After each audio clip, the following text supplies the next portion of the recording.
Assalamu alaikum. Mening ismim Habibullah Ahmed Qurban.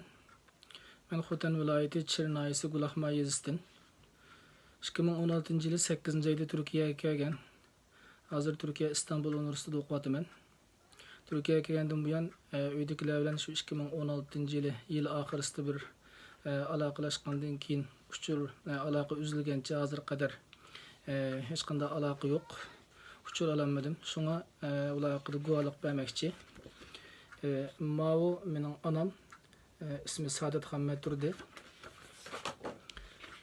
Mao mening kichik inim Abdullah Ahmed Qurban. Mao mening singlim Fatim Muhammad Qurban. Ma quchqidagi qizi Sharifa Mehmet Ali. Mao o'g'li Ammar Mehmet Ali.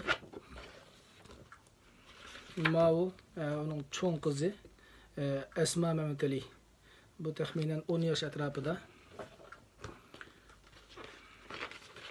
Mao mening shu singlimning yo'ldoshi Mehmet Ali Qodir. Mao dadamning aksi Memtimin Avla. Ma rasmdagi Mao mening nevri inim. Shu tog'amizning o'g'li Memtirayim Memtimin. Urug' tuqqanlarimdan suratlarini topolganim mushula.